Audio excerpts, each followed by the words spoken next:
देखो बच्चों, जिसमें भी इलेक्ट्रिक फील्ड से आपको मैग्नेटिक फील्ड निकालना होता है उसमें दो ही चीज़ें यूज़ होती है।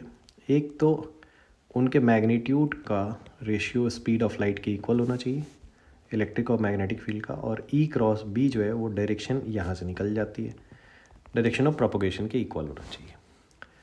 अब देखो, इसके अंदर वाला डायरेक्शन ऑफ प्रोपोगेशन बताता है। यहाँ अगर ओमेगा टी माइनस के जेड है so direction of propagation plus Z होता है, वहाँ प्लस जेड होता है तो direction of propagation minus Z होता है, जो 11th के वेव्स चैप्टर में हम पढ़ते हैं। कॉन्सेप्ट यहाँ पे भी मैंने आपको बता दिया।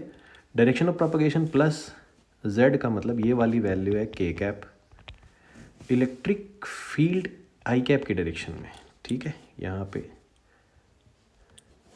इलेक्ट्रिक फील्ड जो है वो आई कैप की डायरेक्शन में उसका ऑसिलेशन है, तो यहाँ मैंने लिख दिया इलेक्ट्रिक फील्ड के लिए आई कैप ये। तो ऑब्वियसली मैग्नेटिक फील्ड क्या बचा, जे कैप। ठीक है, दो ही ऑप्शन थे इसके पास, जे कैप माइनस जे कैप, यही चेक करना होता है हमको। तो इसका मतलब पहली बात तो मैग्नेटिक फील्ड जे कैप वाला होगा, और वो सारे ऑप्शन में मुझे जे कैप दिख रहा है। दूसरी बात, कोई फेज डिफरेंस इसमें नहीं होता है, तो ये प्लस वाले की तो बात ही नहीं है, ये प्लस वाला नहीं हो सकता, ये दोनों नहीं हो सकते, क्योंकि दोनों के बीच में कोई फेज डिफरेंस नहीं होता है इलेक्ट्रिक फील्ड और मैग्नेटिक फील्ड के बीच में, है ना। प्लेन पर 90 डिग्री पे होता है, फेज दोनों का एक साथ होता है। इलेक्ट्रिक फील्ड एक साथ मैक्सिमा और मिनिमा होती है मैग्नेटिक फील्ड के साथ, ऐसा। तो ये दोनों तो हो नहीं सकते, ऊपर वाले में से अब चेक करना है।